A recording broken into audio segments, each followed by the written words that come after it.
pessoal, estamos aqui para mais uma aula, certo? Vamos dar continuidade ao nosso assunto. Espero que vocês estejam bem e não vamos perder tempo. Vamos lá.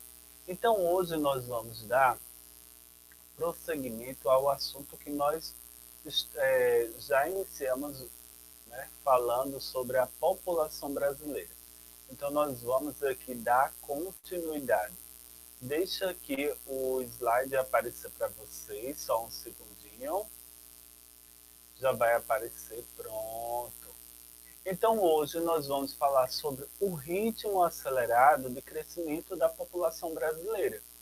Então até ontem a gente viu, né, que vários fatores vão contribuir justamente para que esse ritmo ele tenha sido intensificado nos últimos anos aí, principalmente no século XX.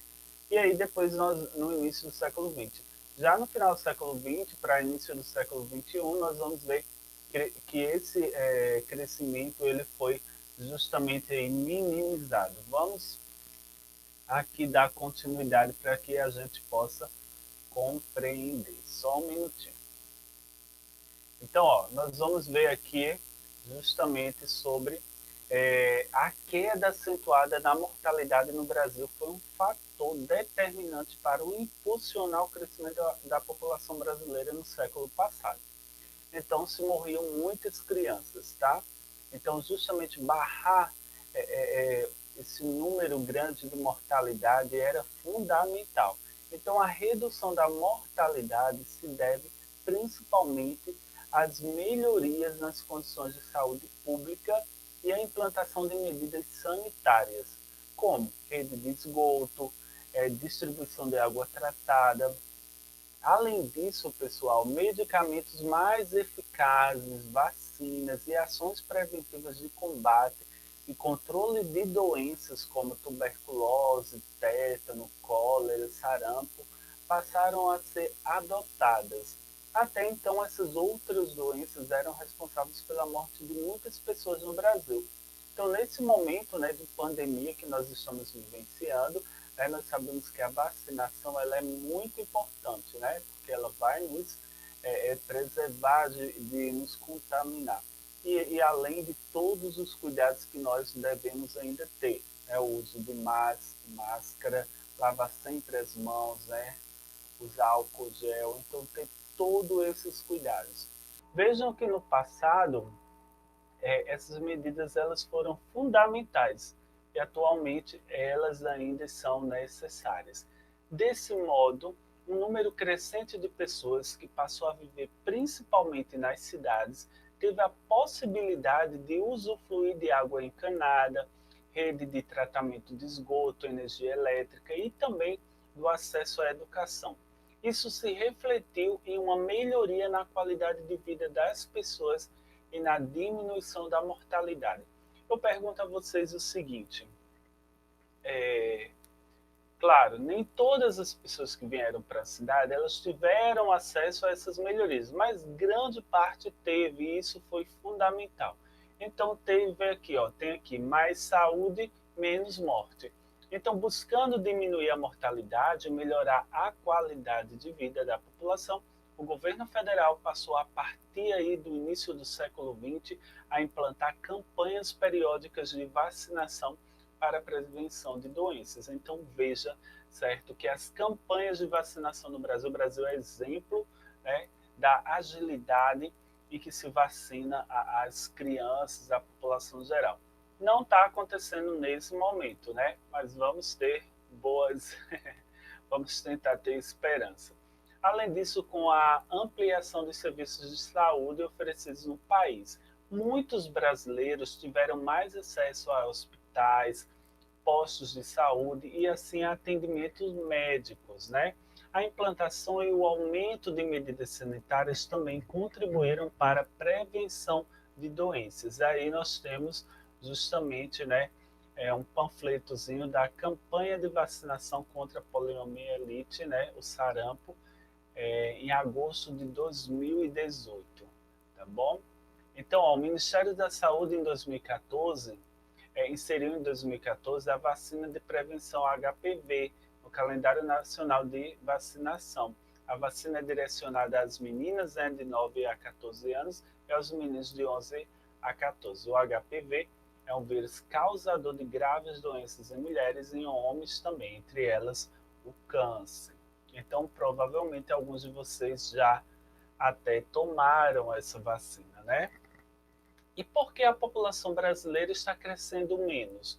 Vamos entender o que foi que aconteceu, que contribuiu para que a população brasileira ela viesse a diminuir esse seu crescimento, né? Então agora a gente vai falar justamente sobre quais foram os fatores, o que contribuiu, né? Então, leia a manchete a seguir sobre o crescimento da população brasileira. Pesquisa aponta queda no crescimento populacional no Brasil. E aí, foi de agosto de 2016. Vamos entender por que, né, ocorreu essa diminuição. Agora, observe o gráfico abaixo, ele apresenta a evolução da taxa de crescimento natural da população brasileira entre 1940 a 2018, tá? Então veja que teve aqui um aumento e depois ela veio caindo, tá? Crescimento natural da população, ela foi diminuindo de 1940 a 1918. Em patamares altos, mas veio diminuindo. Olha só. Olha, como mostra a manchete e o gráfico acima, o crescimento da população brasileira tem diminuído ao longo dos últimos anos. Para compreender as causas dessa diminuição, é necessário verificar como é realizado o cálculo do crescimento natural. Veja o cálculo da taxa de crescimento natural da população brasileira com base nos dados de 2017.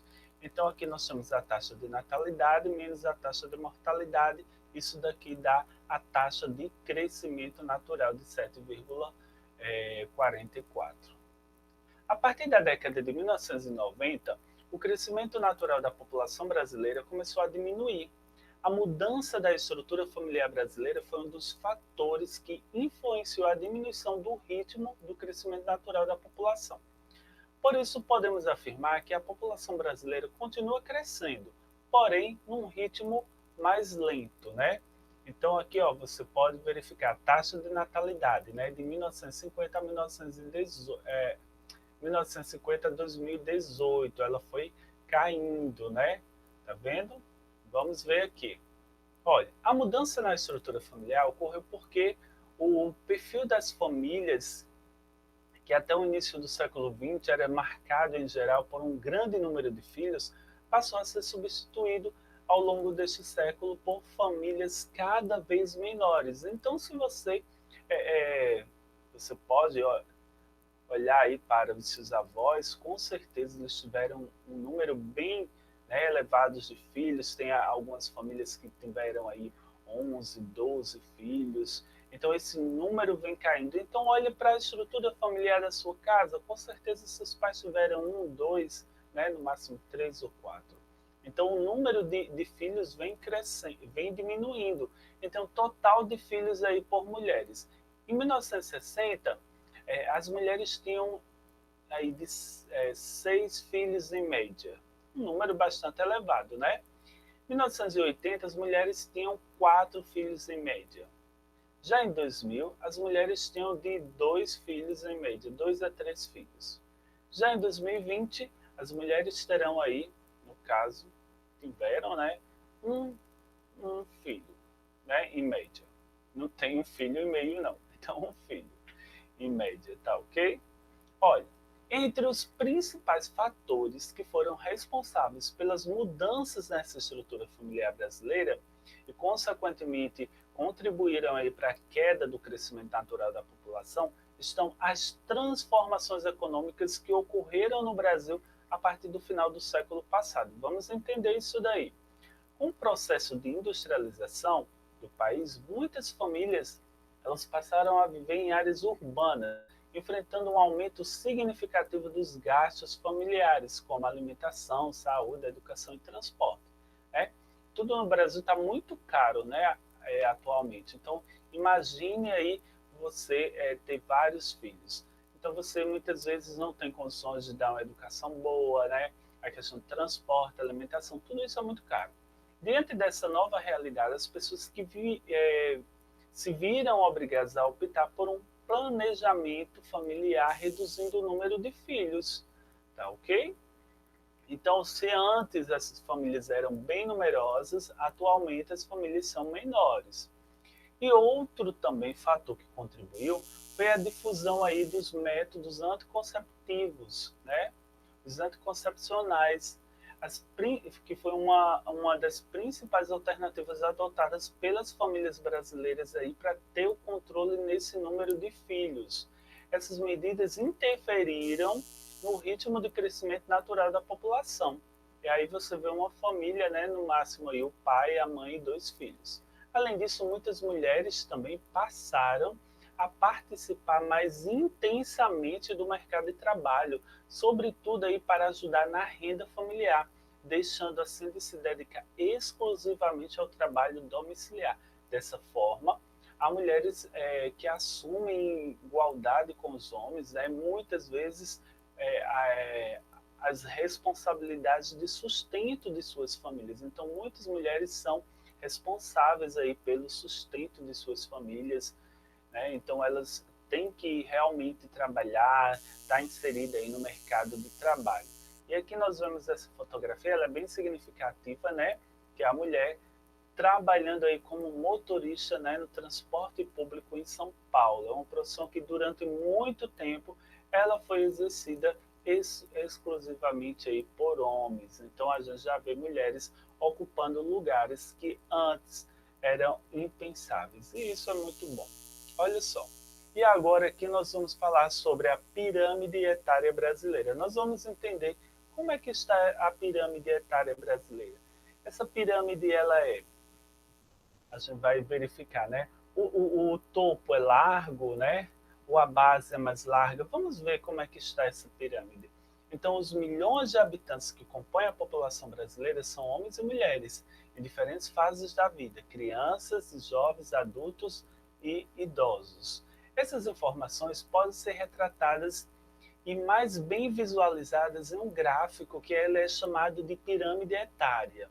E as pirâmides etárias, elas são representações gráficas que auxiliam no estudo da estrutura da população por faixa etária, né? Se é jovem, se é adulto, se é idoso, e também pelo sexo, feminino e masculino. Analisando as pirâmides etárias, podemos identificar algumas características, como a proporção de crianças, jovens, adultos e idosos no total da população, assim como o comportamento aí das taxas de natalidade e mortalidade no país. Observe a seguir a pirâmide etária brasileira da atualidade. Então veja aqui, ó, 2018, tá? Esses dados aqui. Nós vamos ter, ó, vou dar uma diminuída aqui para que vocês possam ver.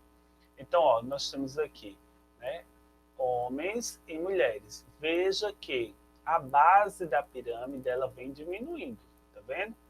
Então, claro, nós temos aqui a base, ela representa a população jovem, na faixa etária de 0 a 19 anos, e compõe a base da pirâmide, né? A base aqui da pirâmide. Depois nós vamos ter aqui, ó, o ponto B, daqui para cá, representa a população de adultos na faixa etária de 20 a 59 anos. Veja que está justamente maior aqui, tá vendo? No Brasil.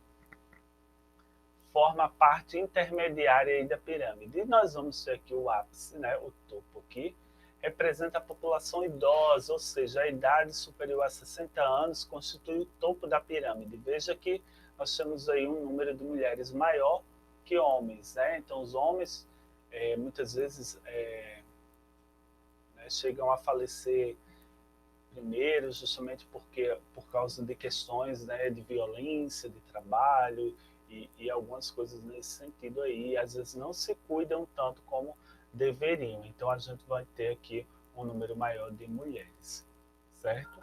Então é isso daí que mostra a nossa pirâmide etária, certo? Que nós podemos observar. Bom, o que as partes das pirâmides mostram, né? Vamos aqui mais fundo nesse texto. O ápice. Embora nos últimos anos a população brasileira ela venha passando por um processo de envelhecimento, isso é, certo, visível. O topo estreito de sua pirâmide etária revela que a expectativa de vida do povo brasileiro ainda é relativamente baixa, principalmente aí comparada à de países ricos, né, como a Noruega, a Austrália e o Japão, que ultrapassa os 80 anos. Atualmente, a expectativa de vida, né, em um brasileiro é de 75 anos, mas tende a aumentar. A gente já sabe que as pessoas, elas, claro, passam dos 75 tranquilamente. De modo geral, o aumento do número de idosos requer investimentos em saúde pública e no sistema de previdência social, que é justamente aí que garante uma boa qualidade de vida para as pessoas. Então, a gente sabe que as aposentadorias, né, a previdência social no Brasil é muito baixa, né? Então, justamente os idosos que eles precisam, né, de seus medicamentos, uma boa alimentação, e a gente sabe que nem tanto não dá, né? O dinheiro é pouco. E aí nós temos uma fotografia de idosos caminhando na praia aí no município de Cabedelo, na Paraíba, vizinhozinho ali de João Pessoa, tá? Até se confunde. O corpo da pirâmide, né, largo da pirâmide etária brasileira, indica o elevado número de adultos que existe na população do nosso país. Esse fato se deve às baixas taxas de mortalidade registradas aí no Brasil. A população adulta compõe grande parte da mão de obra trabalhadora, o que sugere a necessidade de ampliar investimentos públicos em saúde, habitação e geração de emprego, justamente para atender essa população. Aí nós vamos ver trabalhadores, né, na avenida, aí uma das avenidas do município de Salvador, na Bahia. E aí nós vamos ter a base, né, a atual pirâmide etária brasileira, ela apresenta uma base larga em razão, sobretudo, dos investimentos médicos sanitários, que tem resultado principalmente aí na diminuição das taxas de mortalidade infantil. A base larga da pirâmide revela que, além da necessidade de investimentos em saúde, também é importante se investir na área educacional no Brasil, colocar essas crianças aí na escola, certo? Que bom que vocês já estão na escola, né? Então isso é muito importante. Ainda vamos falar aqui sobre as mudanças da pirâmide etária brasileira. Vamos ver aqui, comparar agora duas pirâmides para que vocês possam compreender aqui direitinho. Olha, as características da estrutura da população brasileira têm se modificado nas últimas décadas. Essas modificações podem ser visualizadas na pirâmide etária brasileira, principalmente se compararmos a pirâmide etária atual com aquelas elaboradas com dados de algumas décadas passadas. Vamos comparar, portanto, a pirâmide de 1980 e 2018 e a projeção de como poderá estar essa representação lá no ano de 2030. Então, nós temos aqui uma pirâmide etária de 1980. Olha só como a base, que era bem mais larga, né? Nós temos aqui uma população adulta menor, né? E os idosos, eles eram pouquíssimos, né? Então, veja que deu uma diminuída aqui, mas ainda está muito larga, mas aqui, né, aumentou, tá vendo? Porque nós vamos ter justamente um número de adultos aqui maior e também de idosos. Então, ao observarmos essas representações, nós podemos aí constatar que de uma representação para outra, a base da pirâmide tem se tornado cada vez mais estreita. Essa mudança demonstra que o número de jovens em nosso país tem diminuído. Já o corpo e o ápice da pirâmide brasileira revela que o Brasil tem passado por um processo de ampliação da parcela de idosos, né? Encaminhando-se aí para o que chamamos de envelhecimento da população. A diminuição das taxas de natalidade explica essa redução do número de crianças, né, e jovens nessa composição aí da população brasileira. Já a diminuição das taxas de mortalidade justifica aí a ampliação da expectativa de vida brasileira. Para se ter uma ideia do aumento do número de idosos no Brasil, de acordo com pesquisas que foram realizadas em 1960, a população idosa representava cerca de 5% do total da população brasileira. Atualmente, essa parcela corresponde a cerca de 13% dos brasileiros. Aqui vem falando que há população, né, idosa, a melhor idade, como se diz aí, está mais conectada. A internet tem se tornado uma ferramenta bastante utilizada pelos idosos em diversos países. Uma parcela cada vez mais maior de idosos, né, vem descobrindo as atividades bastante estimuladoras no mundo virtual e eles vão compartilhando aí as suas experiências. Bom, aqui vem um textozinho que vem falando sobre o envelhecimento da população. É bem legal esse texto aqui e eu vou finalizar com ele para vocês. Bom, o envelhecimento da população é a tendência entre os países que vivenciam a diminuição das taxas de natalidade e o aumento da expectativa de vida. Vários países europeus, como Alemanha, Itália, França, vivem esta mudança demográfica. No texto a seguir, apresenta algumas informações sobre o envelhecimento da população. Vamos lá? Espera-se que o número de centenários, né, mais que duplique em todo o mundo até 2030. Há projeções que indicam quase 3,4 milhões deles até 2050. No Brasil, o envelhecimento da população está se acelerando dramaticamente. Uma análise de longo prazo deixa isso claro. Em 2050, o número de brasileiros acima de 60 anos totalizará cerca de 70 milhões, quase a população atual da França. Os brasileiros com mais de 80 anos serão mais de 16 milhões. As preocupações dos economistas com o envelhecimento giram em torno da escassez de trabalhadores, crescimento econômico mais lento e sistema de previdência e assistência médica sob pressão. Por isso, muitos preveem que o envelhecimento vai pesar sobre as gerações mais jovens, obrigando a financiar o sistema de aposentadoria e de saúde. As visões alarmistas, né, não resistem, porém, uma análise mais profunda, primeiro porque vale sempre lembrar que o aumento da longevidade é uma das conquistas mais notáveis da humanidade. Fora isso, o envelhecimento da população não se traduz automaticamente em uma catástrofe econômica e social. Há estratégias que podem ser adotadas para minimizar possíveis problemas causados, né, pelo envelhecimento, como mudança nas regras de aposentadoria, políticas trabalhistas favoráveis às mulheres e programas de treinamento para trabalhadores mais velhos. O Brasil passou agora há pouco tempo, né, por uma reforma da Previdência, justamente que o trabalhador vai ter que trabalhar mais anos, justamente para contribuir mais para a Previdência Social, tá bom? Então veja que a longevidade, né, ela vem aumentando, as pessoas estão vivendo mais, mas para os economistas aí eles têm essa preocupação, tá bom? Então pessoal, olha, nós vamos parando por aqui, isso aqui é assunto da nossa próxima aula, que é o Brasil, país populoso e desigualmente povoado. Só que isso aqui é assunto para a semana que vem, tá bom? Então deixa eu parar aqui a apresentação.